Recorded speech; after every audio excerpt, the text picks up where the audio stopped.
Welcome to the Consulting Success Podcast. I'm your host, Michael Zapersky. In this podcast, we'll dive deep into the world of elite consultants, where you'll learn the strategies, tactics, and mindset to grow a highly profitable and successful consulting business. Hey, it's Michael Zapersky, and today I'm very excited to have Donna Brighton joining us. Donna, welcome.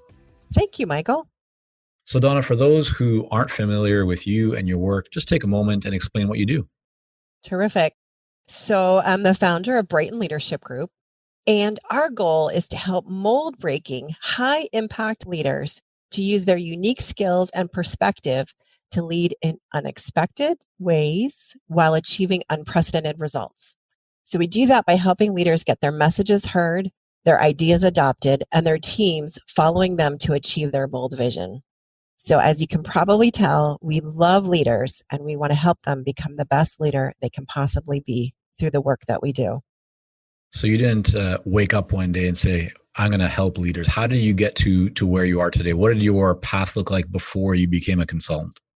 Excellent question. But believe it or not, I have been dreaming of being in business since I was a little girl. Love it. So I have always been passionate about business. And it's kind of funny, when I was in college, well, actually, I started in accounting. And I thought, whoever counts the gold makes the rules or has something to do with the rules, right? So maybe by getting into accounting, that will help give me a really solid business foundation, which it did. And I have to say, I have left over from that time an incredible ability to 10 key. However, I also discovered that accounting and auditing was not what I was meant to do. So I would have to say my career is a testament to continuous learning and improvement, and really following a path where you're constantly discovering and learning. I moved from working at Coopers & Lybrand out of college to doing system implementations, project management. I ran a PeopleSoft practice, and from that got into consulting. I led a practice in Pittsburgh and then was promoted to handling all of the North American operations for a management consulting practice. And it was an incredible time. We went from 500,000 to 36 million in 3 years. So we built this incredible team made up of some of my absolute favorite people. And the firm was acquired and made a decision to dissolve our practice just as we had won Practice of the Year for the organization. Wow. So it was during that time that I said, I don't think I want to continue on here. So we decided to part ways. That's a pretty extraordinary growth to go from 500,000 to 36 million in 3 years. Mm-hmm. What an opportunity to be a part of that. When you look back on that experience, what do you think allowed that level of growth? Well, I think it was a heady time in business where there was a lot going on and an incredible amount of opportunity. It was also, with my team, really focused on bringing in people not only that were incredible at what they did, but were really aligned with the culture and who we were. And I have to say, years later, I still hear from many of the people, like that was my favorite job ever. I mean, we were just such an incredible team of people working together in all the aspects. So it had to be very entrepreneurial, as you can imagine, growing that quickly. But I also learned some really important lessons that I brought into my current practice. For example, in growing at that rate, some of the challenges I experienced was you start managing things like billability and utilization, right? Mm-hmm. Right. So in the consulting world, it's like, all right, how do we keep everyone busy? And unfortunately, there were times where that led to people being put into projects or roles that weren't necessarily their best fit. And that really bothered me. I really believe in two things. Well, I believe in a lot of things, but in consulting, really understanding people and placing them in positions where they can be their absolute best. And then also doing the right thing for clients. And there's a lot of times where in consulting, that can kind of be in opposition when you're trying to keep people billable. Sure. You had that experience, and so the company was acquired, your division was then dissolved. I would imagine that with that track record, you could have gone on to another management consulting firm or firm, as opposed to going off and starting your own consulting business. Was there a gap between that job and starting your own consulting business? Did you go to some other firm or did you go straight to starting your consulting business at that point? So I went and took that opportunity to really do some deeper thinking because it was, like I said, a really exciting time, but then also deeply disappointing. Right. And I shared with you my passion for leaders.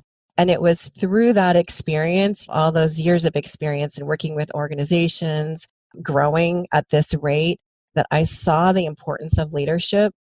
And I took the opportunity to get my master's in organizational leadership at that time. Okay. So you went back to school, I got a little did. more education. Mm-hmm. And then from there, now with that kind of attached to your tool belt, what was your next step? So I briefly worked for another consulting firm and then decided, you know what, it's time for me to do this myself. And so that was in 2004, I launched the Brighton Leadership Group.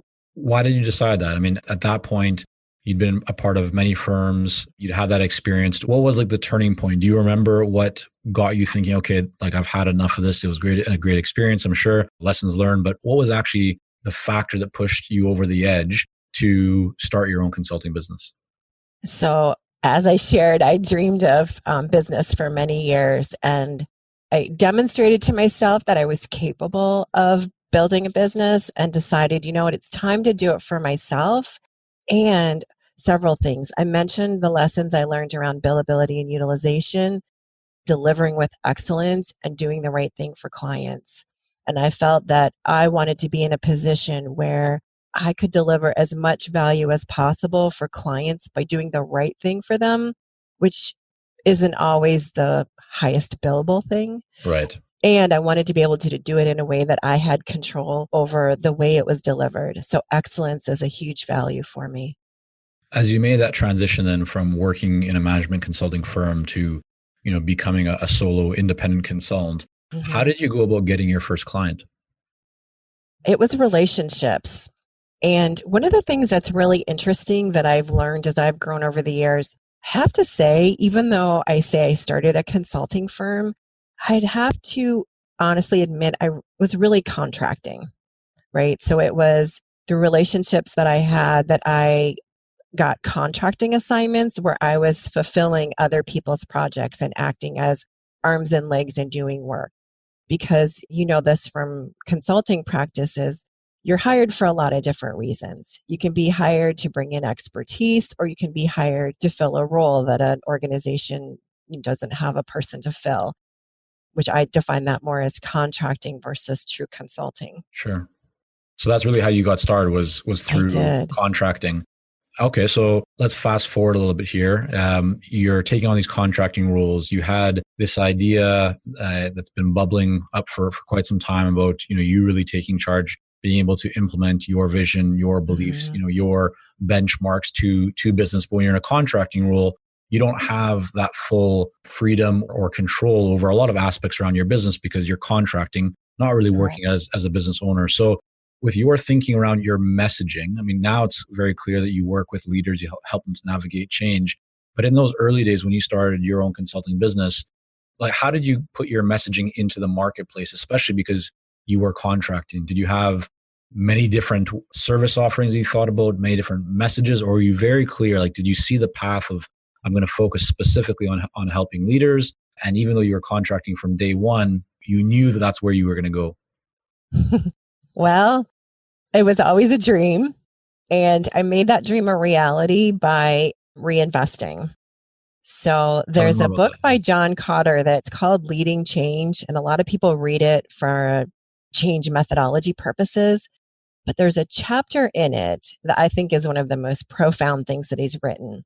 And he talks about this idea of compounded learning. Have you ever heard of that? No, I mean, I've certainly heard of compounding when it comes to investments, but tell me more about compounded learning. It's exactly that principle, Michael. So just as when you invest your money and over time it grows, John Cotter made the case that we should not stop learning after school, that by compounding your learning, so continuously investing in learning and growing, it produces incrementally larger results over time. And so I would have to attribute a lot of my success to that practice, where I've invested over 10% of my earnings every year in ongoing education, ways of improving my skills, ways of improving my business, mentors, coaches, etc. Yeah, I think that's So, so important. And I'm certainly a very big believer of that myself. It reminds me of the Japanese term kaizen of continuous yes, improvement. And I think that's probably a very consistent trait among all top performers and all people who exactly. want to just achieve more. So, with that, as I was investing, I had a mentor who in 2010 said to fire all your clients. Tell me So more he about that. asked, So what did you do? How did that look? I mean, how did you feel about that? well, it was pretty radical, but I recognized the fact that in order to make a complete change or shift in my business from doing the contracting work that we were talking about to Mhm. truly doing consulting, I had to do something different. So I made that radical change. And I remember coming to the end of the year and kind of like looking out and forecasting, and it was big zeros. There Mhm. was nothing in the future. So, yeah, said goodbye to all my clients, didn't take any more contracting assignments, and was like, wow, I don't know what's going to happen next. So, of course, that meant I took a trip to Italy. There we go, right? Don't know what to do? Go drink some wine in Italy. Like, Exactly. why not? Be- because there's something that you have to know that in addition to wanting to deliver with excellence and deliver value to clients in a way that I could be responsible for, another thing that was really important is living a life that I wanted to live. Mm. And so my husband and I have a life theme. It's live juicy. Now, does that And have to do with wine? it has to do with wine, absolutely. But it's also a life mission around squeezing every drop out of life and living it to the most every day. Got it. And my experience in that past life was there were many times in consulting organizations where you didn't have that opportunity. Mhm. So going to Italy was about living juicy and trusting that the opportunities would open up. And believe it or not, I got a call the week of Christmas that year, December. And it was an opportunity for complete culture transformation, working with the leadership team at a Fortune 500 company. We were the last of 17 firms to present to the leadership team our proposal, and we won it and started working that January. And I'm guessing that was the start of something pretty revolutionary and transformational within your business. Absolutely. But it was the groundwork that I had laid through all that learning, the Mhm. years leading up to that, and really being prepared. So when that opportunity came, we were ready to take it and deliver extraordinary results. But yes, it was a complete transformation of the business. So I know your business has progressed significantly. I mean, you're seeing a lot of success now over the years. One area that kind of speaks to me right now is as you're talking about how you went from firing all your clients and looking at a whole bunch of zeros to working and training and speaking, in front of very large, well-known organizations, is getting actually in front of these companies, like setting up appointments, right? So many consultants Mhm. face challenges around getting appointments with ideal clients. Your clients have included companies like Kraft Foods, Lockheed Martin, TD Bank. What is your approach? I mean, Donna, what have you found to be most effective when it comes to setting up appointments with prospective clients? Mm. It's interesting, Michael, and I'm sure you've encountered this with all the consultants you've worked with over the years. No matter how extraordinary you are in delivering value, if you're not able to market, it doesn't really matter how good you are. And so you're 100% correct that identifying, finding clients that want to work with you is the first and most top priority as a consultant. So, So yeah, what have you done in that area that's yeah, my working out for approach you? has been primarily speaking, doing speaking for many years, which is probably one of the reasons that I was able to make the transition into true consulting from Mm. just doing contracting, having people actually see and experience you, and then, of course, referrals. Donna, can you talk us through that for a moment? So, what is your speaking strategy? I mean, many people might be listening to this going, well, I've done a little bit of speaking, or I'd like Mhm. to do more speaking, or I'd like to get into it. Maybe if you could guide us through like 2 or 3 steps that someone should take to start creating more opportunities for speaking engagements. That's a great question. And it's something a lot of people ask. I would say the first thing is make sure that when you're delivering, you have a message that's value adding. See, to me, I feel like in any interaction with a potential client or a potential buyer, you always want to deliver value. So when it comes to speaking, my goal is to always understand the audience and make sure I'm shaping my message accordingly. Okay, Now, great it's tip. kind of an intersection, and I'm talking specifically about message here, and then I'll share a little bit about who you speak to, because audience matters as well. But you need to make sure that the message is something that's going to be useful and has takeaways. So that's something I've always been passionate about when I speak. What can an organization or the audience members do as a result of what I've just spoken to them about? So making the message useful is a primary thing. And then how do you even get speaking opportunities? I would say there's plenty of places that you can pursue speaking opportunities. Probably some of the best ways you can speak are for associations. So many trade and industry associations are looking for speakers. I think there's more conferences today than there ever have been. And so if there's lots of conferences, of course, that means there needs to be speakers for them. So do you reach out directly? Like, who do you reach out to at the associations? Are you targeting like an executive director? Are you targeting someone in a marketing department? Who have you found is the best person to reach out to at an association? While we work with a lot of seasoned and experienced consultants here at Consulting Success, I'm often contacted by new early stage consultants. Invariably, the question I'm asked is, what are the steps I should take to become a successful consultant and grow my consulting business to my first 6 figures per year? Well, I'm excited to announce that we've opened the doors for our Momentum program. This is our most popular program for early stage consultants, and it has helped almost 1,000 consultants to start, run, and grow successful consulting businesses. It gives you the step-by-step plan to help you with your messaging, your fees, and pricing strategies, how to win more proposals, how to go to market more effectively, developing a marketing system to generate leads consistently, and so much more. And right now, until September the 19th, you can sign up for Momentum and get 50% off the regular price by going to consultingsuccess.com/audio. That's consultingsuccess.com/audio, AUDIO. Only 100 spots are available to join Momentum and get 50% off. This deal is only available until September the 19th or until all 100 spots are gone. We won't be opening up new spots in this program for several months, so don't wait. Go to consultingsuccess.com/audio. That's consultingsuccess.com/audio, AUDIO.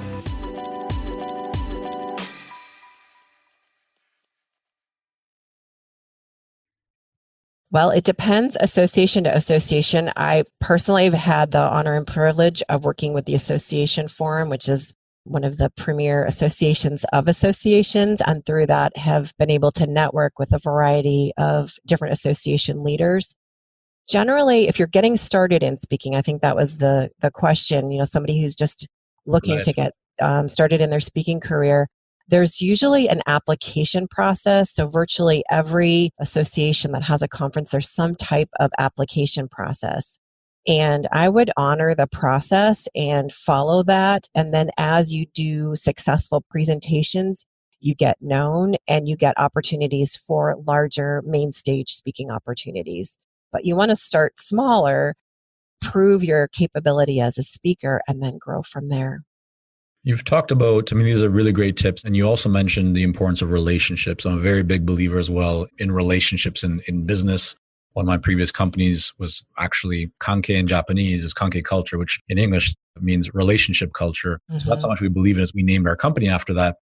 What have you done? What have you found to be effective when you want to create a relationship with someone who is brand new and you have maybe no one that can directly introduce you to them, but you've identified them as somebody who is high value, who can really help you to move your business forward, whether it's some kind of direct introduction to a company or getting on a board or actually speaking, whatever it might be.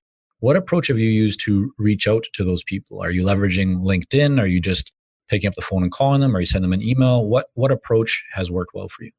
The best approach I found is the warm introduction, which essentially is looking for anybody in that individual's network or anyone that might know that individual that I want to be connected with and asking them to introduce me.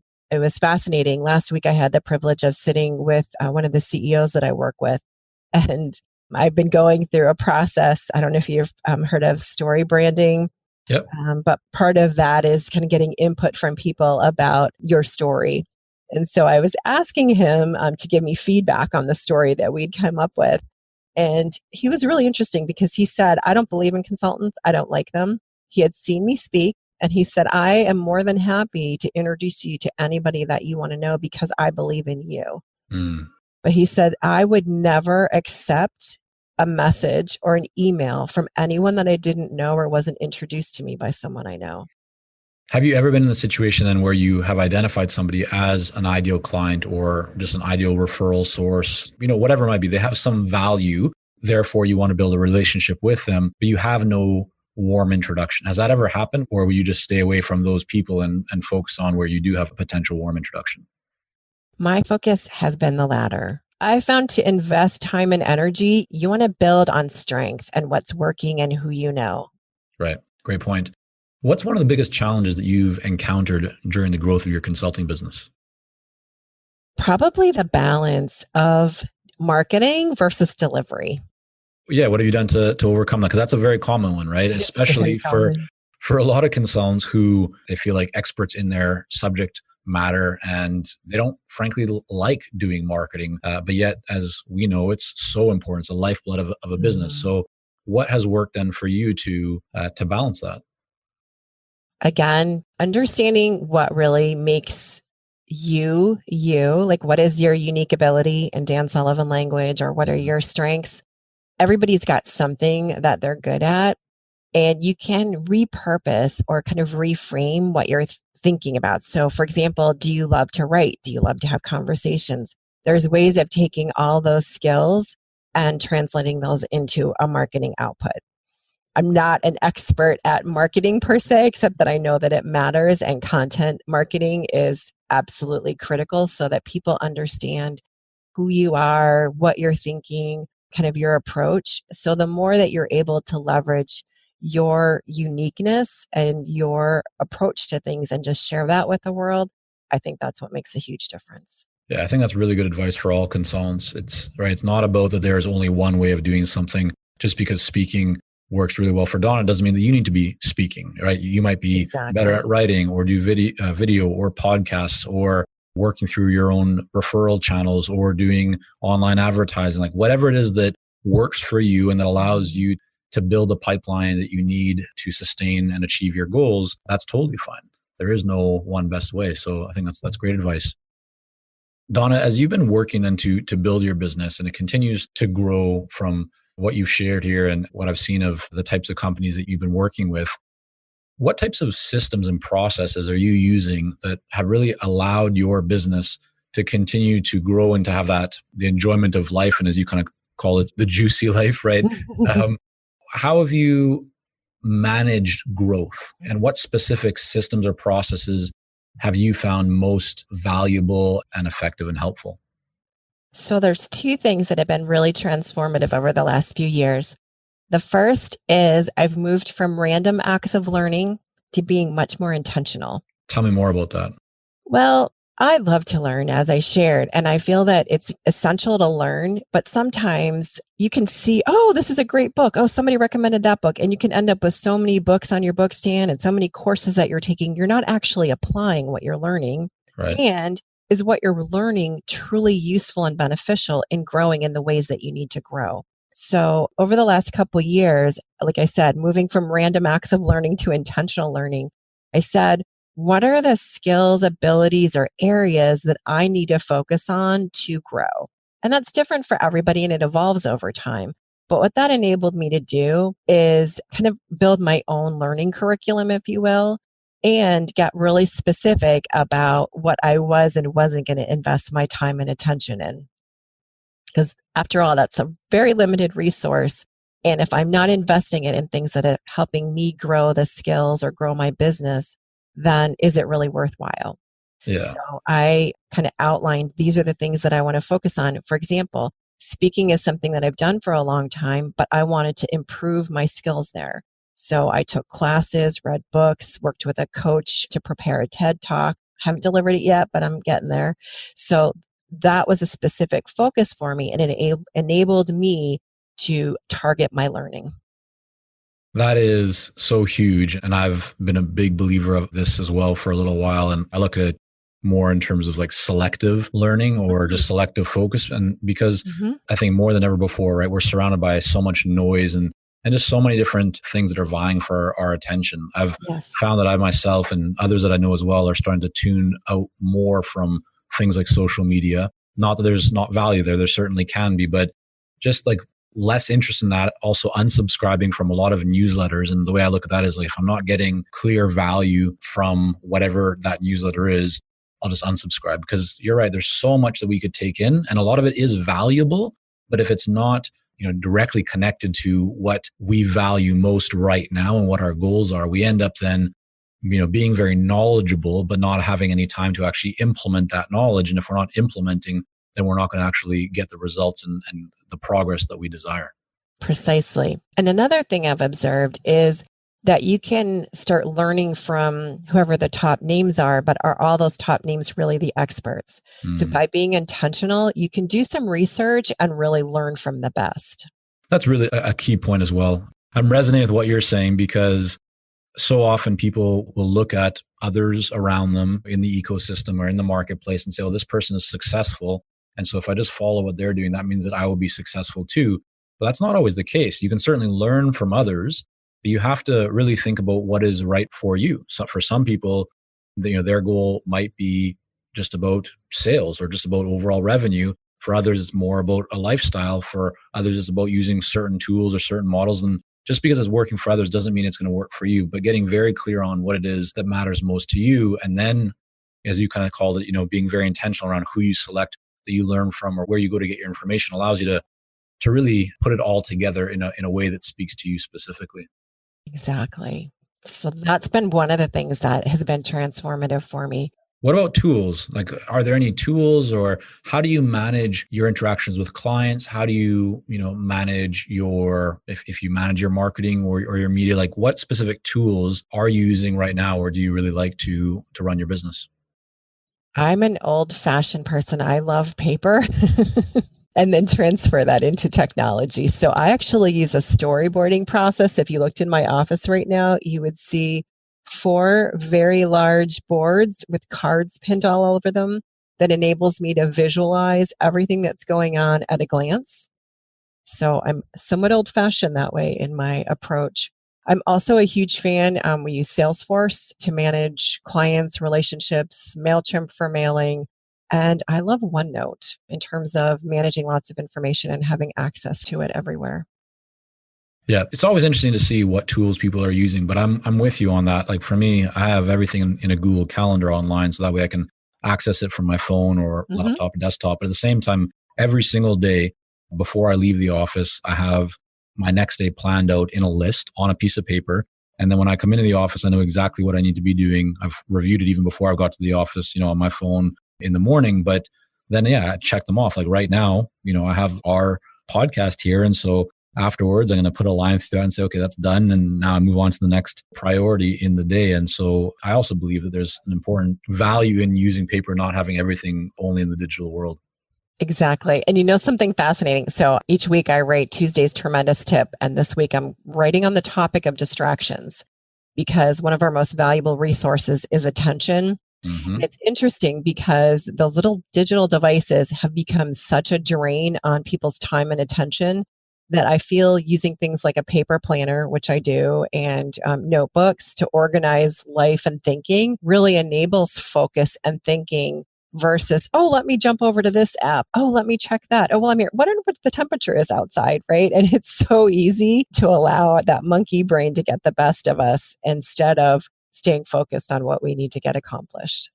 100%. In my most recent book, The Elite Consulting Mind, I actually wrote a chapter that talked about this topic of technology, because I actually believe that so many consultants right now are taking less action as a result of technology, right? You try and find tools or technology to help you to shortcut and to be more efficient. But oftentimes people spend so much time just learning how to use these things that they're then spending less time actually implementing or taking an action that could be more directly, let's say picking up the phone or sending an email or going to a conference and meeting someone, because they're trying to master this technology. And the challenge with technology is it's always changing. So people will finally kind of figure out how to use it, but then all of a sudden something else will come up with a better feature or something, a sexier user interface. And now you're jumping off to that. And so there's a lot of time that can be wasted. So I would just encourage everyone listening to this or reading this in the transcript that you look at where you're spending your time, look at the tools that you're using, and ask yourself just very honestly and transparently, are you making the progress that you want, or are you actually spending more time playing, with tools and technology? Maybe you're attempting wholeheartedly to make them work, but is there a more direct path to getting what you want and to making the progress that you want? And technology isn't always the answer. That's a brilliant point, Michael. And if I can build on that, the other value, we were talking about the old-fashioned use of paper and writing things down. There's actually neuroscience that proves that you activate, it's the reticular activation system in your brain when you write with your handwriting instead of typing. So when you're physically printing things out and physically writing in script or whatever you do, which is why I have these boards that I've actually written on cards that have everything I'm working on, it does something in your brain that really helps you focus on those goals. I've heard this before. I think our regular listeners of the podcast will probably have heard me say this, but in copywriting, like all the best copywriters that I know of learned, kind of really sharpened their swords and saws and got really good at their craft by finding ads that were working well, written by very well-known advertisers, and they would write them out all by hand, like, just over and over and over again, because exactly how you said, and haven't heard the neuroscience part before, but that act of writing it is what actually allowed them to think more about it actively. And I guess it was going on in their mind, but that's, that was a characteristic or a practice of the best of the best. Mm-hmm. So exactly. Makes a lot of sense. Donna, this has been a lot of fun. I really want to thank you for coming on here and sharing with our audience. Yeah. Can I share one last thing, Michael? Sure. Because you had asked about something that like a process or a system. And I wanted to share this with your listeners because this is something that has been implemented over the last 2 years in my business that has massively shifted it. So if it can benefit anybody, I'd really love for them to know about it. It's Dan Sullivan's 25-year life approach. Have you heard of this? I have, yes. And it's something that we've actually actively talked about with some of our higher level clients in in-person meetings, but happy for you to share it so that everyone else can benefit from it too. Well, what was really significant for me is I believe in planning, but I've always been challenged when January comes to look out at the end of 12 months and realistically think about what's going to happen in October, November, December, right? It's like, it's so far away. And so I found year after year I was having very unrealistic goals. And then I'd get to the end of the year and then it would be time to evaluate. And so the 25-year life plan for me has been a game changer because in our business, we've been able to say every single quarter, here's what the goals are. And Dan Sullivan has a series of 4 questions where by going through them, you're really activating a more positive dimension of your brain. So you're going through and you're thinking about what were my best achievements? What are the areas of focus and progress making me the most confident? New things giving me a sense of excitement going forward. And you answer all of them. And then you think, what could be 5 things you could do that would multiply your business during the next 90 days? And 90 days is a far different period of time than an entire year. And so what it's done in my business is enable me every 90 days to say, wow, I was really on point here. And that's exactly what I needed to do. Or I was completely out of my mind and unrealistic in imagining I could get this accomplished. And so I've found over time, I've been fine-tuning what I'm able to accomplish and being able to make significant strategic changes every 90 days that are shaping my business in a far more positive and strategic fashion. So a huge game changer.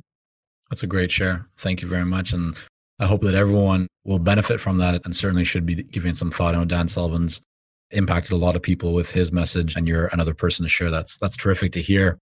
Donna, thank you again so much for coming on here. I want to make sure that everyone listening has an opportunity to learn more about you and your work. Where's the best place for them to go to do so? My website is brightonleadership.com. And anybody who works with leaders who are dealing with lots of changes, most of them are, I'd love for you to download. There's the Change Leaders Toolkit, which is a free toolkit that we make available to leaders and all of those of you who work with leaders in helping them be more successful at the changes that they need to make on a regular basis. Fantastic. Well, Donna, thanks again so much for coming on. Thank you. Have a spectacular day. You too.